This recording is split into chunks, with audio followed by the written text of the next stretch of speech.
What's up, you guys? Welcome back to the podcast. We got another amazing guest for you on the show today. I am just so excited to be connected to so many amazing people who want to come on and share their amazing genius with you, the listener. You guys, this is the Jessica Burgio Show, and we are all about creating opportunities for you to take that leap, to move into the next phase of your life, to create more visibility for your life, for your business, whether that's through social media, whether that's through showing up. But Kelly has an awesome story that I want her to share with us because she has pivoted from something very, very big into another big sector of her life. But it's going to prove to you this story when I learned this about her that this is something possible for you too. And there are many of you who are listening who are either in my community, I've worked with, who are in my current mastermind. Yeah, I'm talking to you ladies right now that are going to get a lot from this story. So buckle up, take us on your walk, get in the car, let's go. Kelly, welcome to the show. How are you? Thank you so much for having me, and I can't wait to chat with all the ladies today. You have an incredible story. I want you to take us back because this isn't where you started. You had a thriving business, and for those of you who don't know, Kelly has a huge background in the medical field, but she pivoted and she moved into a new space, and I wanted her to talk about what identity shifts had to happen in order for that to occur, right? Because when everything looks good on paper, when everything looks like it's working, you look at some people and you're like, "Why?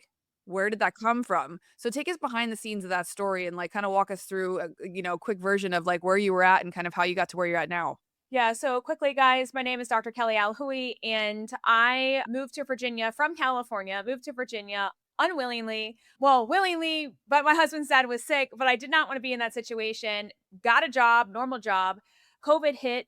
Basically, one day before COVID hit, I quit my job with $800 in my bank account and 230K in student loan debt. And my husband almost divorced me that day. He was so mad at me. We got in a massive fight. He walked out on me and he was like, I can't do this. And I was like, I'm going to do this. Not one person in my family believed in me. My mother did and said, go for it. So I went for it. I knew that I needed to make 4K in 1 month and I just started treating patients. Now, mind you, no one was out because it was COVID. So I was on trailheads, like running trailheads, yelling at people because I knew those psycho runners. If you're a runner, you're probably psycho. And they were out there. And I was like, hey, you, I'm going to do a movement assessment on you. Come on over to the parking lot. I was sleeping in parking decks because I couldn't drive back to my house because I would go see patients that were 2, 3 hours away. So I would stay down there just to try to find people. Again, no one was out. I had an apartment, and from the balcony, I was teaching Pilates and yoga with a megaphone, yelling from balcony to balcony because we had a social distance. And so I was just trying to help people. And no, I was not making money at that time, but I was just trying to get people to know me. That was it. Because I moved to this area, no one knew me. So fast forward, make a long story short, within 2 years, I grew to a 7 figure business. Within 3 years, I grew to a multi 7 figure business. And on paper, this all looks amazing, fantastic. And I was living my best life. I was the wealthiest I've ever was. I didn't know this life existed, and I was living on cloud nine. However, what soon I started to realize was I didn't want this life. I outgrew myself. I didn't want the life that I built anymore. And it's a huge shift. It's a huge shift. And one side, and many of you guys can probably feel this. On one end, you're like, oh my God, like Jess said, she's like, everyone's telling you, like, this is amazing, like, this is great. And you're like, yes, I'm living my best life. Like, I've never experienced any of the stuff I experienced with what came from that business. And then on the other side, you're like, I hate it. I'm starting to become resentful. I don't want to be here. And in my case, it was really about the environment. I did not want to be in Virginia at all. And remember, I had no money at the time when I started this business. And the only way out was to build a very successful business to be able to purchase a house here in California to get out. And I was the only way out of that. And I didn't do it for that. I did it to treat patients very well and like have massive success with patients. But that's ultimately what the business gave me was it was able to provide a different life in California and get me out of that situation so that we could make that jump. But there was an identity shift that had to happen. And I remember the exact moment that this happened. The exact moment I was at Funnel Hacking Live, you guys probably know it, and Andy Elliott was actually on stage. And he said, right now, this was like February of 2025. He said, right now, if you are not happy with what you're doing, you must make a change. And I was like, oh my God, he's speaking to me. He's speaking to me. So I literally left the conference. I went up to my hotel room in Vegas. I called my mom and I said, I'm leaving everything behind. And mind you, I owned my office building. My realtor was like, it's going to take us 16 months to sell this thing as well. Cause there's two separate sales, the business and the actual like real estate. It's not the same sale. Within 6 weeks, I got multiple offers on my business, cash. And after that, 6 weeks later, I got a full cash offer on my office building. And I was like, I'm making the jump. And before that even happened, I was like, I made up my mind I was going to make the jump. No matter if it was going to take me 16 months to sell that office building or not, I was willing to face the fear. And this is where a lot of you guys are at. The fear of the unknown, the fear of, oh my gosh, if I do something different, who am I? Right? That's a huge fear. For me, I was making insane amount of money. And then I was going to a business that I wasn't making as much money. Now I was still making good money in the second business, but like there was a big difference. And that was super scary because I got accustomed to living this life that I was just like, that's the life I want to live. Like, so now I'm going to have to make sacrifices. But again, this brought me back to when I started my first company where I was like, all right, I got to make more sacrifices. And you know what? The sacrifices that I'm willing to make are going to be a lot better than the situation that I feel. And I knew that there was a higher calling. I knew it. I didn't know what, but I knew it. And you guys can feel this when you're like, I know I am meant for freaking more. That is what I felt. But I was just so freaking scared to do it because of all the unknowns. And when Annie said on stage, just freaking do it, I was like, 100%, this is my sign. I came out to California for 2 weeks straight. I did a full on just like wellness retreat for my own self, like full on. I had therapy, I had cold plunge. I mean, I did all this stuff. Like it was 8 hours of intense wellness days just on me because I actually had to focus on myself. And I was like, yeah, I'm pulling the trigger. I'm doing it. I don't care what happens. I'm going to figure it out. And you have to have massive belief in yourself. And I just made the jump. And I can't tell you, it was the best identity shift that I have had to this date. It has been a year since I sold my practice. It's been a year since I sold my office building. It's been a year since I moved full time here to California. Before that, I was for 2.5 years going back and forth, 5.5 hour flights one way. And I couldn't be more happy. I've lost 20 pounds. I had a massive rash on my face that for 3 years, no doctors in Virginia could figure out. And I literally moved here and my whole face cleared up within 6 months of me being here for no apparent reason. I know probably why, probably because of the stress of it all, right? But when you truly step into that higher identity that you knew deep down, because us women have such an amazing intuition and you have to go with that. Yeah. Don't listen to, even if you have mentors. Like, I mean, Jess and I are both mentors, but sometimes you guys know the best. And you got to bring that to us and be like, hey, I'm feeling this, right? Like, you got to be really open with us. Hey, I'm feeling this. Like, where do I need to step into? And when you start to actually focus on you, which I never did until literally this year, then you start to realize who you are, who you're meant to be, who do you want to become? And all those things add up to the new higher version of yourself that then is going to take whatever business that you decide to step into to the next level. And that's when you should not be as scared because you're going to elevate you. You guys see why I love her. I mean, we could just put pause on that right there because you're speaking to so many people right now. And I know that that is such a scary place to be when that voice that you've probably been listening to has been mumbling and she's been kind of like yelling a little bit. And now she's probably screaming, whether that looks like a rash on your face, 20 extra pounds, Mhm. just being uncomfortable, chronically stressed out. My girlfriend literally texted me the other day that she went to the doctors for like chest pains. She's my age, she's 45. And she was like, just to be sure, she's like, it came back pretty clear. I'm like, in my mind, I'm like, yeah, it's stress. You have 3 children. You run a huge tax business and another business, and you're married, and you go to every single baseball game, and like of your kids. Like you do all these things. You're there for everybody. And I know for a fact she doesn't practice any form of self-care other than maybe cracking a drink and on the weekends and trying to take a, mom's night out, which we all know that that's not really going to do the damn thing.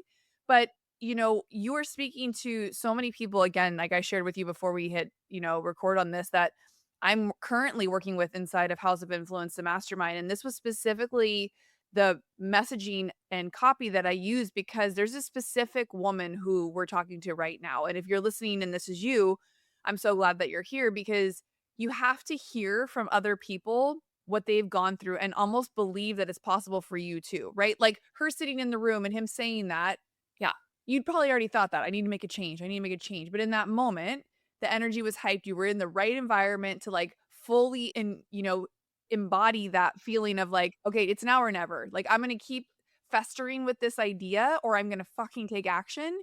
And that's why so many people go to those Tony Robbins events because they know it's gonna change their life. They know it's gonna literally change their DNA because he's rewiring your brain when you're in those environments, right? That your brain's starting to believe it because everyone around you is believing it and you're like drinking the Kool-Aid. And I'm like, if this is the way, give me more Kool-Aid. I'll drink this shit all day because otherwise we're in our old environments where everyone's telling us this is stupid, this is crazy. How could you give this up? Why would you leave all this? You work so hard for this. It was like when I walked away from my clientele years ago, people were like, what are you doing? Why is what in a way, it was almost like, "Why is this never enough? Like, why do you continue to wanna do more things?" And then it's like, "Oh, you're always pivoting. What's Jess doing now?" And it was never with an endearing tone. It was always like, "What are you doing now?" Or Where are we going now?" And I'm like, am I the only person that thinks like this? Am I the one? Am I the problem? And I'm like, I'm in California. I live in San Diego. I see the large homes that are spread throughout the nicer parts of San Diego and in LA. I'm like, the people that are working to live in these homes are not complacent type people. There might be some old money, old family money, sure. But I'm talking about the real wealth builders, the people that are actually taking action. There has to be some level of risk. And sometimes that means giving up good or really good for the opportunity for something fucking great. And so I know how hard it is to shell out 300, 3,000, $10,000 to get in rooms with other people so that your environment actually supports where you want to go.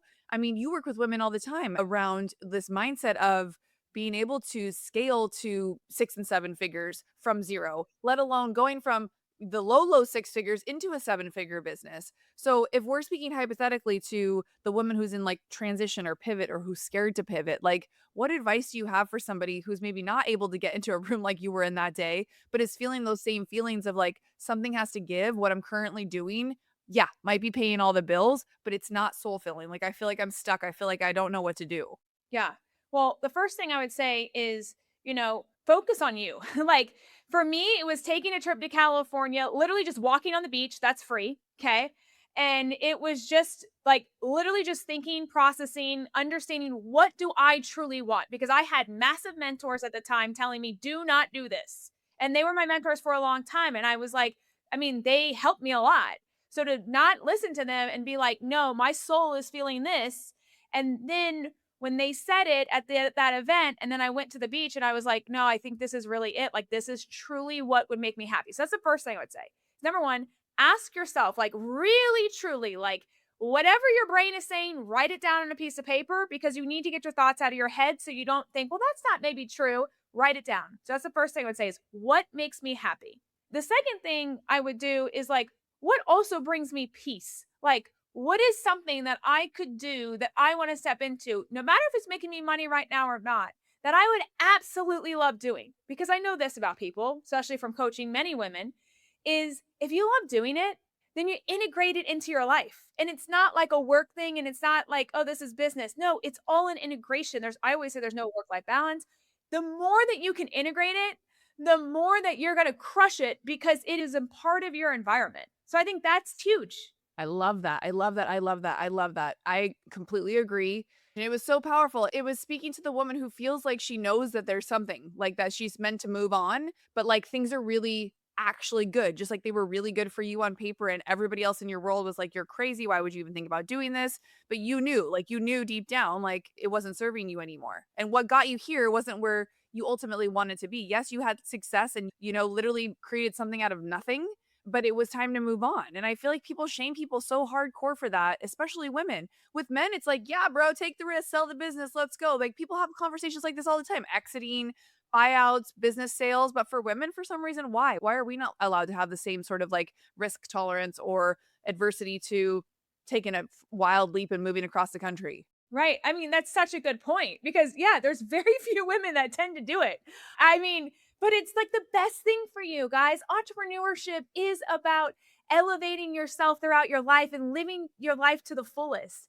And so I always say if you sign up for entrepreneurship, you sign up for a life of learning, changing, growing, self-development, and guess who benefits? Everyone around you. And I just love that about entrepreneurship, that it benefits you, it benefits your family, it benefits your friends. And so the more that you can embrace that and embrace change, which I know sometimes is hard for people. I get it. I mean, I was terrified. But the second that you have massive belief, and you know, especially you seven-figure entrepreneurs, maybe even multi six-figure entrepreneurs, guys, you have to realize, or ladies, you have to realize that you've already done something amazing. So guess what? You probably got another something amazing in there, and it's probably actually going to be better because now you have experience behind you. Before you didn't have experience. So the best thing you could do is to literally follow the intuition, or, message Jess or I and be like, "Hey guys, I'm thinking about this. What are your thoughts?" Like, just messaging us on Instagram. Like, that's also a good idea. Just to like bounce ideas off of people that have been in your place. And I'm feeling this. Like, what should I do with this? And then we can give you feedback and be like, okay, yeah, try this, or go, try that. And I think also surrounding yourself with people in a like minded scenario where you can go to networking events in your community, 100%. Like, that's also amazing. Totally. So talk to us about that. How did you reestablish yourself in California when you moved? And like how have you integrated back into a new community being like a solopreneur technically? Yeah. So I started this second company where I do business coaching, guys, for women, especially in healthcare, whether or not you're health or wellness business. So I help scale you, but they do sales, marketing systems, all things. Anyways, so I'm a big community builder. That's how I built my first company. That's how I built the second company. And I built the second company 1 year into the first company. So I've had this company for a fair amount of time, but I didn't heavily focus on it until clearly I let the other company go. So I just knew I wanted to be around people. I love people. I get energy from people. And so I was like, where are the community events? I'm going. So I went to Jess's event. I went to so many other people's events, and I keep going and I even want to do more events. So if y'all want to do events, please let me know, because I'm a big event thrower, whether or not it's health, wellness, fitness, whatever it may be. Like, I love just getting women together, especially women, collaborating and not just making it about fitness. I want to make it about like business and actually getting like where you get something. If you're at an event of mine, I basically am like, okay, what can you give to someone that if you attend that event, what can you give to someone to impact their life that day? And you come with that. And so, like, yes, I'm a big giver and I like to get people together and build that community. So, any community events, I am looking on Facebook, I'm doing all the things, I'm there. Like, I'm like a yes, I am there. And so, I think that's the biggest thing is when you join a new community, it's like, embrace it. Like, I do community events more than I do anything else here. And that is the best thing, to penetrate the community and learn who's who does what, where your girlfriend's at, where your new girlfriend's at, right? And then how can we all collaborate to help each other? And so I think that's been like the coolest thing about building this business, especially here in San Diego. Everyone here is so collaborative. So I love it. That's amazing. You guys, that's seriously some of the best advice. And I know sometimes some of you are a little bit more introverted. Maybe you're not as outgoing as Kelly, and it's a little bit harder for you to like push yourself to do that. You're not scrolling Facebook looking for the local community groups, especially if you don't have anybody to go with. But I will tell you, the events that I've gone to alone have usually paid me the most dividends because I'm not in the corner talking to somebody I already know. So I'm more likely to talk to people I don't know. And then I'm more likely to push myself to sit in the front of the room because I'm by myself. You can always find one chair close to the front where you can just kind of sneak in. And I'm forced to focus because I'm there either by myself or, like it's just the opportunities have been greater than when I've gone with friends. And when I do go with friends, often I'll be like, okay, let's take a break. You go to one side, I'll go to the other side. Let's go make friends on our own. And then if you meet somebody that's for me, like let's come do an introduction in like 10, 15 minutes. And you don't have to stay for the whole event. Like most of the time, there's networking events where you can come, you can meet people, you can see if they're your vibe. Sometimes they are, sometimes they're not. And that's all good. But you have to be willing, I think, in this space, especially if you're starting something new, to say hello first, to bring your cards or to bring your energy and to make conversation, right? Can I tell you my hack for my introverts? Yes, please. Okay, so for me, I'm, a pelvic health doctor. Okay, so like my introverts, they tend to wear a vag costume, and yes, you can buy it from Amazon, and they will go like walk the streets or and like so many people come up to you when you have a costume on. By the way, so maybe it's not a vag costume, but maybe it's some accessory, like maybe it's a cute hat. Maybe it's like an amazing purse that's like made out of a telephone or something that someone's gonna come up to you and be like, I love that. Then guess what, introverts? You don't even have to make conversation. You're going to attract the people. So that's the most amazing part. That if you're an introvert, wear something that's unique and people will come to you. You guys can't see it if you're not on YouTube, but I have lime green tennis ball nails right now. This is not my usual go-to. It's not a brand color of mine. And when I saw the color at my nail, I'm like an all black usually. And I was like, those will be fun. People will definitely make a comment about them. So there was like a subconscious belief that I was like, oh, these are gnarly. I'm going to be sick of these in like 5 seconds. But also, guess what? 75 people have made comments on my nails already. And back in the day when I was a hairdresser, full time and I was looking to build my clientele, I would get myself all dolled up and I would go hang out at the Nordstrom's cafe and I would sit outside where all the women would come out with their bags and their shoes and I knew they had money and I was like hanging out in the environment and people would say, "Oh my god, I love your haircut." Did they ask who was cutting my hair? Nope. I said, "Oh my god, thank you so much. Here's my card." Smart. Very smart. And when I moved on from there, I would go and I would put my cards in all of the cars inside the nice cars inside the parking garage. And then on another day off, I would walk through the college because at the time I was in my 20s. So I would walk around San Diego State looking super cute, which most college kids don't put themselves together. I would grab attention. I would see the cute girls with the hair that I wanted to do. And I would walk up to them. Hey, we just opened a new salon. I'd love to give you a complimentary blowout. If you want to come by, I'd put my cards in the coffee shop. People don't do that kind of stuff anymore. People want to No. hide and spend all this extra time and work building out podcasts, social media, reels. And I'm like, guys, if you just go and talk to people, you will build. You will literally build. Yes. People will mention your names in rooms. And once you, especially if you have a business that is like, especially like what Kelly does, right? Like it's very unique. And a lot of the things that most of you do is unique. Like I can name a handful of my friends who like they're the go-to person for the thing that they do in my world. They're like the only person I'd recommend for that thing. And I think the more that they put themselves out there, the more that people can recognize them. And I've started to hear things like, well, I don't know if I should be going to events anymore. I don't know if that's where I should be spending my time and money.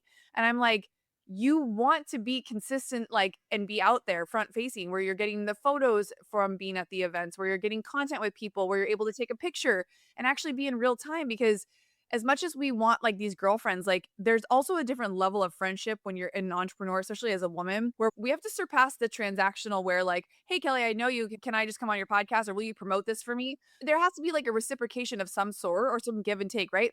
Kelly came to one of my events. So when she popped on yesterday, day before, and said, hey, we should do a podcast, I'm like, we totally should. So here we are. That's kind of how this ecosystem works. And I think it's so beautiful because why would you not want to support one another? It's the easiest thing to do. And it's also like, yes, a little time consuming, but it pays you dividends when you show up in person and you talk about who you are and you share your energy with people. Cause it's an immediate, like, yes, that person, I love them. And Kelly and I met like a long time ago on, was it online or how did we first originally No, get we met connected? at Lori Harder's event like 2 or 3 years ago at Girlfriends in Business. That's right. And then I met you. And then ever since then, guys, like this is how such a small world this is. Like I'm in Virginia, she's here. And then we just stayed connected online. And then it's crazy. Like I was at one of Lori's events with Loop in Newport this past week at the like a workout event. And people were like, well, how did you know so and so to so and so? And like the girl that you had at one of the events, that's the OC girl that started the In ball. yes, she was there. And I was like, oh my God, from Jess's event. And so, like, we brought your name up, right? And so, this is where it's like, oh, yeah, Jess's thing is okay. And so, it's just your name keeps coming up. So, it's just like the circles. And that's how I know I'm like, okay, these are my people. Like, when you know your people, you know your people, you know? And it's just So cool cool. to that no, there was no money exchanged or whatever, right? But it was just like, yes, like these are your people. And that's what you want to build. I don't know. That makes me excited. Yeah. Seriously, I know. I saw Lori is doing an event up near Inball, and so I sent her the ticket for the event, and she's like, "Oh, well, are you going this weekend?" And I was like, "What's going on this weekend?" So I missed a different one that you guys got to go to, and I was like so bummed. But I sent, and that's the thing, Lori. Like I saw this other event that she's doing, like a live podcast or some kind of something or other. Oh, So yeah. I grabbed a ticket and I sent that link to everybody I know. Like Lori doesn't know I sent it to everybody. I mean, screenshot it and said, "I'm coming. I can't wait to see you." And she's like, "Oh my God, so awesome." And I literally sent it to like 15 people that I knew that lived in Orange County because I was like, why would I not want to see my friends? What a great Right. event to go to. So hopefully you are going to go to that event too. And that's you guys. This is literally how this kind of stuff works. And if you are really seeking, Mhm. sisterhood in the entrepreneur space and women who are doing the things too, you got to be showing up. You got to be doing things. And like this event was like $100. Like it's not like we're investing thousands of dollars. Girlfriends in Business, that one we did, that was $1,000 day. And that was worth it. I feel like there's certain rooms that are elevated that are worth paying to be in. Like my mastermind's a couple $1,000s for the, 5.5 month container. It's all virtual. But in that, you get like the committed people who are willing to show up on these calls, willing to do the work. And, I know for you too, mentorship's been a huge thing for you. What got you into feeling confident and comfortable hiring out and having mentors in your life for your business? Well, the first thing, and I can say this to everyone, I was not comfortable at all because I grew up very poor, single mom, 3 kids, and basically I had no money in my bank account, like I told you guys. I had, 230K in debt. And so my first ever mentor when I started my business was 3K. And that's when my husband literally almost left me. I put that on a credit card. I didn't even know what a credit card. I didn't have a credit card until I was 34 years old, guys. I didn't even know what it was. My parents didn't teach me anything about money. So I got a credit card, put that on there. I was terrified. 3K. And within that was also a push. Within like 3 months, I paid that off. And I was like, okay, I think I could do this. And I just was like, shit. Like I realized putting my back against the wall time and time and again. And this is why I'm heavy on investments, which is a whole other podcast. But I invest heavily to basically go broke again, to then invest heavily to go broke again, because every single time I know my back is against the wall, guess what? I'm going to come out like ready to go and full attention is going to be on the thing that I need to focus on. So I highly recommend put your back against the freaking wall, even when you're not ready, because that is a thing that will actually drive your success, and overall like elevate you times 10 is having someone else in your corner. Highly recommend. Absolutely, absolutely. All right, you guys, we got to talk about this investing real quick though before you jump off because I feel like yes, it could be a whole nother podcast, and a lot of people did not grow up being taught how to handle money, deal with money, and the idea of spending large amounts of money on investing in mentors and not really like it's one thing when you go buy a car, you leave with the car, you got the transactional item, you got the thing to show for you go buy the pair of shoes, you got the shoes. But when it comes to investing in mentorship, when people are so saturated with getting sold to online, like how do we know how to decipher what's for us? Like, how do we know if we need a mentor or a coach or we should be in a group program or a mastermind? Do you have a way to process through that for you or for your clients? 100%. I always say do not hire a coach that isn't at a place or they haven't been at a place that you want to be. That's the first thing. And I say that because there's so many coaches out there, but I see so many coaches that doesn't have a free calendar, that hasn't made, X amount of dollars. Now it's not always about that, but like do they also have a free calendar? Do they also have a good family life? Are they just a good person, right? Like whoever you want to embody, go after that, but like make sure that they've also been at the levels that you want to be at. So that's the first thing. The second thing I say is look at all their testimonials. For us at PelviBiz, we've helped over 400 women across the US in the healthcare space that we have massive amounts of video testimonials, screenshots. I mean, if you go to my Instagram right now, it's all screenshots of like people in my programs, like what they're saying and all the things. And we're not making it up. Like you can't make up a screenshot. I mean, maybe AI can, I don't know, but like we don't. It's real and you put it up there, right? So look at all of that and ask people, hey, you're in this person's program. Like, what did you gain out of it? Right. And so I think those two things alone are like massively important to understand if that coach is a good fit for you. But I highly recommend coaching because to be honest, that's what helped me 100% get to where I'm at.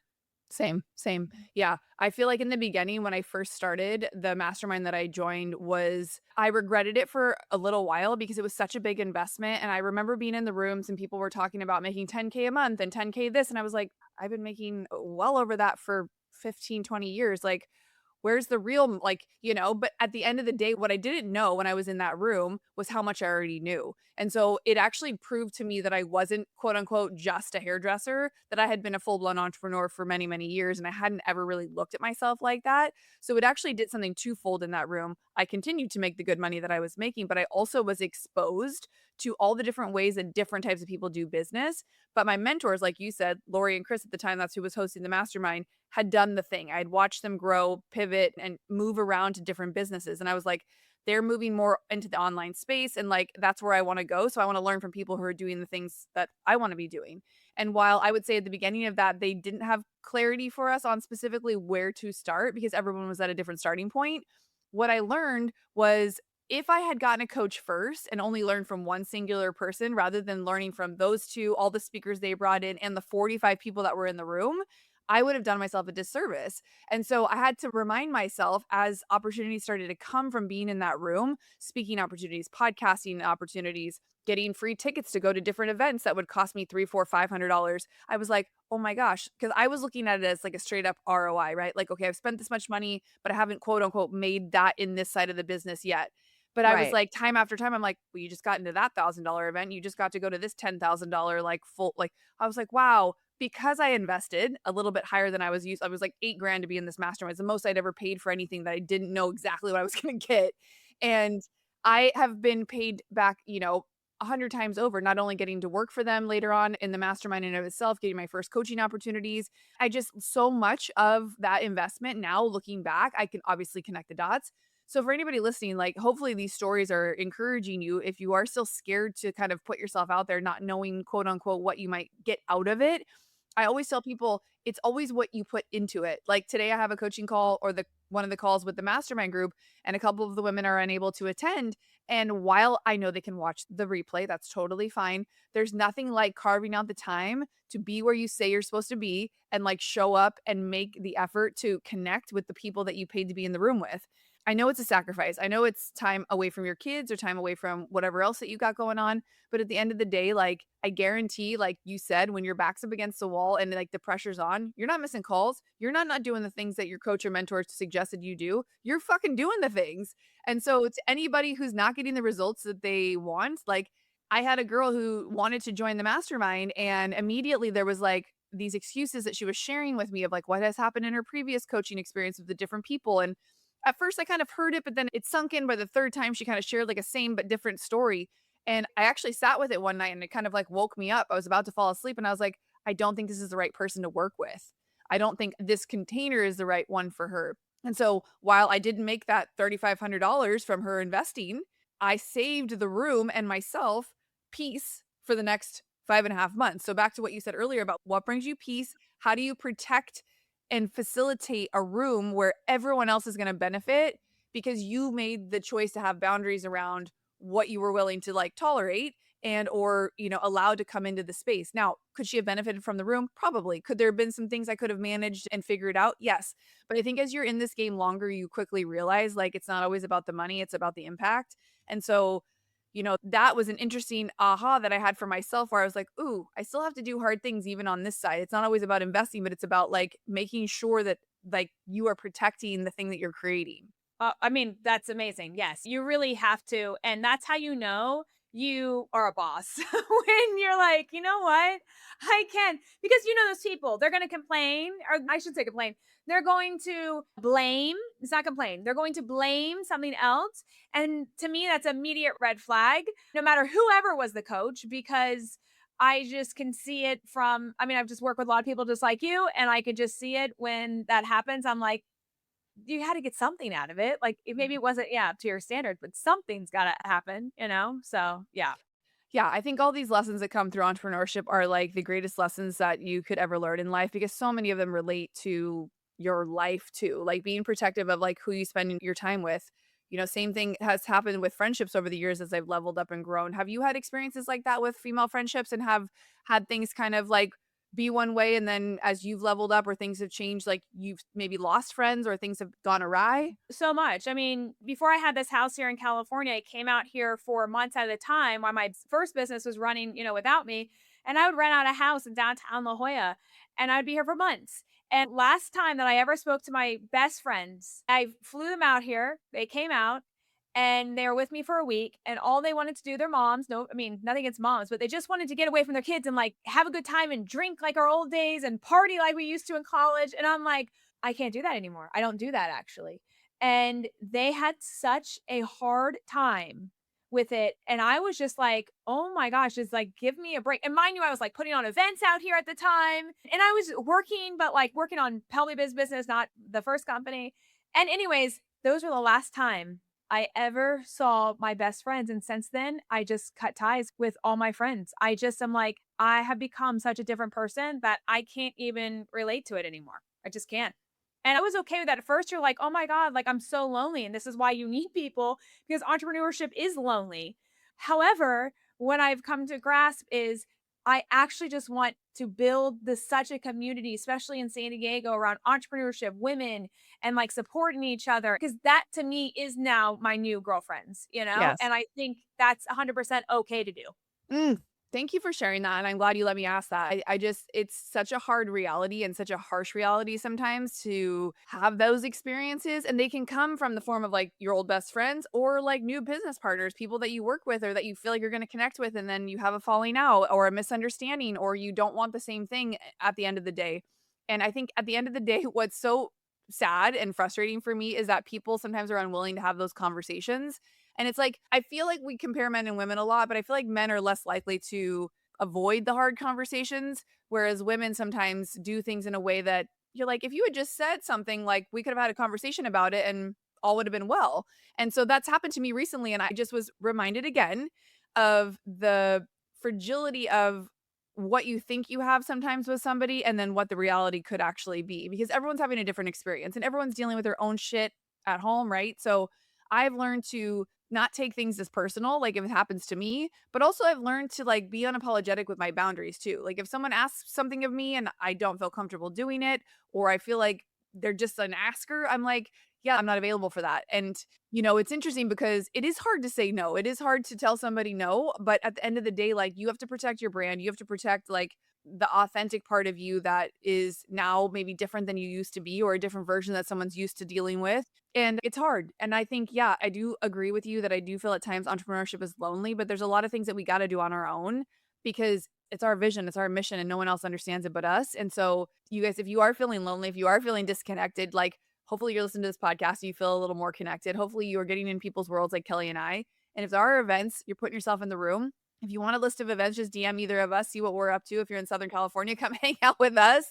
We should have an event down here at Creative House, you and I, and put something together. Seriously, I'm so down. Yeah. Yes. All right, guys. Well, we'll put that together. We'll let you know when that's going to be. We'll talk about it and put the dates up on the calendar because I think bringing community together is a love language of both of ours. And we'll figure out something fun where we can have all the ladies get together here down at the space because it's something I'm needing too. Yeah, I love it. Me too. Awesome. So yeah. Okay. Where can people find you and connect with you on social? Okay, it's Pelvibiz, so it's Pelvibiz. Pelvibiz. You guys can just, send me a message on there, and that's the easiest way to find me. Yeah, go follow her on social. You guys can get the links in the show notes. You don't have to write that down while you're driving or walking. But, if you had any takeaways or aha moments or felt connected to part of whatever we were sharing today, please let us know or share it on social media. We love the support. And I can't wait for this episode to drop. I can't wait to connect with you again in the future and put together an event. You Let's do guys, an we love event, you. guys. Let's Yes. do it. All right. We will see you next week on the Jessica Burgio Show. Take care.